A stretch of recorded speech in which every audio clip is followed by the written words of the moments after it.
नमः शिवाय।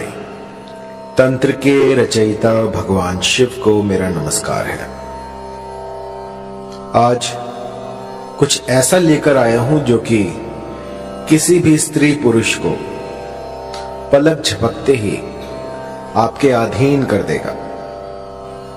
एक ऐसा चमत्कारी मंत्र जो कि एक बार किसी पर लगा दिया जाए तो सामने वाला ना दिन दिखेगा ना रात, ना उसे भूख लगेगी ना प्यास, बस 24 घंटे आपके बारे में सोचता रहेगा। बहुत ही चमत्कारी, बहुत ही पावरफुल मोहिनी मंत्र आज मैं आपके लिए लेकर आया हूं। यह मंत्र जब मैंने पहली बार अपने किसी साधक को दिया था तो उसने मुझे बताया कि उसकी जो गर्लफ्रेंड है उसने उससे शादी कर ली है इस मंत्र के द्वारा, और इसके बाद शादी हो जाने के बाद भी उसकी जो पत्नी थी वो उसे काम पर नहीं जाने दे रही। वो कह रही है कि मेरे ही पास बैठे रहो, बस मैं आपको निहारती रहूं। सोचिए, इतना चमत्कारी है ये मोहिनी मंत्र। एक स्त्री ने अपने पति पर यह किया और पहले ही दिन में उन्हें असर दिख गया। असर इतना तीव्र था कि पतिदेव जो लव ट्रायंगल में फंसे हुए थे, उन्होंने उसी क्षण उस तीसरी स्त्री को अपने से अलग कर दिया और अपनी पत्नी के साथ कुशल मंगल रहने लगे। जब मैंने ऐसे ऐसे चमत्कार देखे तो यकीन मानिए मुझे भी इस मंत्र की सार्थकता पर विश्वास हुआ। मन के किसी भी कोने में यदि मंत्र के प्रति संदेह हो, कुछ भी ऐसा हो जो कि नेगेटिव ऊर्जा को बढ़ा रहा हो, सबसे पहले उसे खत्म कीजिए और उसके बाद मंत्र की साधना प्रारंभ करें। ऐसा करने से मंत्र जो है वो सिद्ध हो जाते हैं और जातक को अभिष्ट फल देते हैं। मैंने लाखों मंत्र दिए हैं और लाखों लोगों पर मोहिनी मंत्र प्रयोग किए हैं, और ऐसा कोई नहीं गया जिसने कि मोहिनी मंत्र को इस्तेमाल में लाया हो और उसका असर ना देखा हो। बहुत ही तीव्र लगने वाला मोहिनी मंत्र जो कि कभी खाली नहीं जाता। ये जो मोहिनी मंत्र है ये होता है किसी को अपने अधीन करने के लिए। मान लीजिए कोई स्त्री है, कोई पुरुष है, वो आपकी बात नहीं मान रहा है, लेकिन आप चाहते हैं कि अपना उल्लू सीधा हो जाए, आपका काम बन जाए, या वो आपके प्रेम प्रसंग में आ जाए, या आपको लाइक करने लग जाए, लेकिन लाख यत्नों के बाद भी वो जो आप चाहते हैं, जो जैसी आपकी मंशा है वैसा हो नहीं पा रहा। तो एक बार मेरे इस मोहिनी मंत्र को लगा के देखिए। यकीन मानिए, देखते ही देखते जो भी साध्य व्यक्ति होगा वो आपके कदमों में आ गिरेगा। मैंने ऐसे ऐसे चमत्कार देखे हैं इस मोहिनी मंत्र से जिनकी की व्याख्या नहीं की जा सकती, अतुल्य है। ऐसे ऐसे चमत्कार होते हैं इस मोहिनी मंत्र से कि जिनमें की आंखें जो हैं समझ नहीं पाती और दिमाग जो वो कंफ्यूज हो जाता है कि ऐसा हो सकता है। बहुत ही पावरफुल इस मोहिनी मंत्र का आज मैं आपको विधान बताने वाला हूं, किस भली प्रकार से आपको ये करना है। और मंत्र थोड़ा लंबा है तो इसको जो है गौर से सुनिएगा। इस मोहिनी मंत्र को विष्णु ने स्वयं सिद्ध कर रखा है।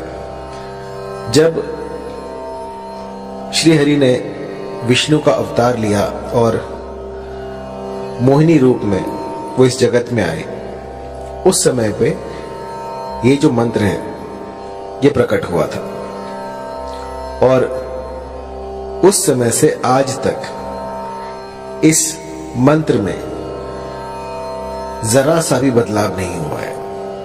ये जो का त्यों मैं आपको दूंगा, क्योंकि होता क्या है कि मंत्र तो बहुत सारे होते हैं, लेकिन क्योंकि समय काफी लंबा हो गया है और ये सारे जो हैं हम गुरुमुख से लेते हैं, तो कई बार जो है मंत्रों में त्रुटियां हो जाती हैं। लेकिन जब आप इनकी सार्थकता देखते हैं, जब ये आपके बिगड़े काम बना देते हैं, तो समझ में आता है कि हाँ, ये मंत्र सही है। तो मैंने इसे बहुत से लोगों पर ट्राई किया है और इस मंत्र ने मुझे कभी निराश नहीं किया और बहुत ही चमत्कारी मंत्र है।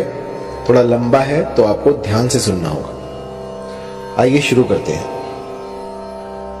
मंत्र है ओम नमो मनमोहिनी, मोहिनी चला, गैर के मस्तक धरा, तेल का दीपक जला, जल मोहू थल मोहू, मोहू सारा जगत, मोहिनी रानी जा शैया पेला, न लाए तो गौरा पार्वती की दुहाई, लोना चमारिन की दुहाई, नहीं तो वीर हनुमान की मान।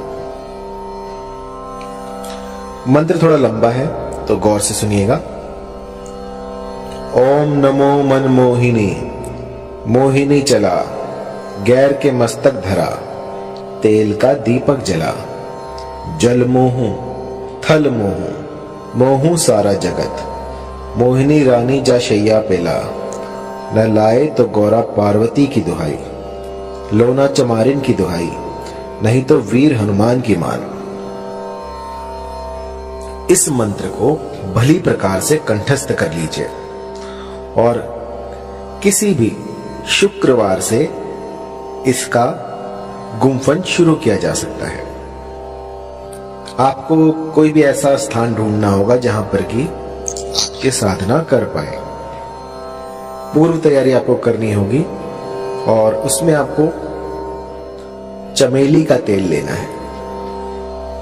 चमेली का तेल लेकर उसका दिया लगाना है और आपको उस पर अपना, जब आप दीपक जलाएं, जब भी साधना में बैठे तो सबसे पहले दीपक जलाएं और उसकी लौ पर अपना हाथ रखें और अग्निदेव से इस साधना में आप सफल हों ऐसी प्रार्थना करें और उनको, जो भी आप अनुष्ठान कर रहे हैं, उनका साक्षी बनाएं कि मैं आपके सामने ये अनुष्ठान कर रहा हूं, कर रही हूं और मेरा ये मनोरथ है, इसको शीघ्र अतिशीघ्र पूर्ण करें और फिर अपनी साधना में लग जाएं।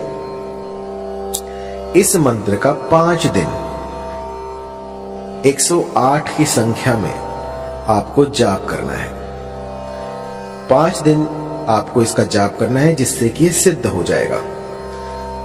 और जब ये प्रयोग आप करने बैठे तो एक चमेली के तेल का दीपक जलाएं और जब खत्म हो जाए 108 संख्या जब आप पूरी कर लें तो अपनी तर्जनी उंगली से उस दीपक में से थोड़ा सा तेल जो है अपनी उंगली पे लगाएं और उसका टीका लगाएं और उस समय पर अपना जो भी मनोरथ है उसको स्पष्ट करें कि वो जो फला स्त्री है या जो फला पुरुष है वो मेरे अधीन हो जाए। ऐसा कहकर आपको 5 दिन बस ये छोटा सा मोहिनी का उपाय कर देना है और इसके बाद आप देखेंगे कि ये प्रकृति जो है अपने भीतर बदलाव कर रही है सिर्फ आपके लिए। कुछ ऐसा घटित होगा जो कि आप सोच भी नहीं सकते। जहां आप देखोगे आपको वही दिखेगी या दिखेगा और वो उसे ना भूख लगेगी ना प्यास, बस 24 घंटे वो आप ही को ढूंढेगा कि वो कहां है। जब तक वो आपको ना देख ले तब तक बिलक उठेगा। बस जिस भली प्रकार से मैंने आपको समझाया है, इस गुप्त विधि से आप जो है इस मंत्र का जाप करें, इसकी साधना करें और फिर देखें किस तरह से मां भगवती आपकी मुरादें पूरी कर देती हैं। ये सिद्ध मंत्र है। ऐसा आज तक नहीं हुआ कि इस मंत्र ने किसी के लिए काम ना किया हो। बस एक बात मैं कहना चाहूंगा कि कभी भी इस मंत्र का किसी का अनिष्ट करने के लिए प्रयोग ना करें। कई लोग जो हैं वो मंद बुद्धि होते हैं, किसी और को हानि पहुंचाने के लिए, किसी का अनिष्ट करने के लिए इस तंत्र का सहारा लेते हैं। तो मेरी जो विद्याएं हैं वो किसी का घर बचाने के लिए है। यदि पारिवारिक रिश्तों में कोई मनमुटाव हो जाए, कुछ दूरियां आ जाए, तो उनको दूर करने के लिए ये सारे प्रयोग मैं आपको बताता हूं। किसी का उल्लू सीधा करने के लिए, किसी का लाभ उठाने के लिए इन विद्याओं को प्रयोग में लाना वर्जित है। जो भी गुटखा खाता है, शराब पीता है, किसी भी तरह का व्यसन करता है, तो उनके लिए ये सारे जो तंत्र हैं ये बाधित है। अगर वो करने जाएंगे तो इसका जो है कुप्रभाव, दुष्प्रभाव उनको झेलना पड़ सकता है। तो साधना से पूर्व अपने आप को पवित्र करें, कुछ ऐसा करें जिससे कि आप पूर्णतः स्वस्थ हो जाए। किसी भी, जैसे मान लीजिए आपकी जो मति है वो भी भ्रष्ट नहीं होनी चाहिए। आप जहां जाए वहां पर आपका व्यवहार भी देखा जाएगा। यदि आपका व्यवहार दूसरों के प्रति खराब है और आप साधनाएं कर रहे हैं तो उसका कोई फायदा नहीं है। सबसे पहले अपने भीतर में अलख जगाएं और उसके बाद साधनाओं में उतरें। क्योंकि कई लोग जो हैं वो मेरे मंत्रों को जाप करते हैं और उसके बाद जब थोड़ा बहुत उनको दिखने लग जाता है तो अपने भीतर जो है वो एक अभिमान पाल लेते हैं कि हम तो बहुत बड़े तांत्रिक बन गए। तो ऐसा मत कीजिएगा। ये जो जितना भी मैं आपको बता रहा हूं ये मानव कल्याण के लिए है, इसका दुरुपयोग ना करें। और जब भी कोई चमत्कार दिखे आपको तो आपको उसको छुपाना है, लोगों में बताना नहीं है, मदारी ना बने। बस अपने तक उस चमत्कार को रखें और मुझे जरूर बताएं, क्योंकि मुझे जो है गुरु से कोई भी बात छुपानी नहीं चाहिए। जब कोई मेरे पास अपने अनुभव लेके आता है तो मुझे बहुत प्रसन्नता होती है कि मेरे इस मंत्र ने उनका घर बचा लिया, इस मंत्र से जो है उनके घर में खुशहाली आई। तो इससे बड़ी बात क्या होगी।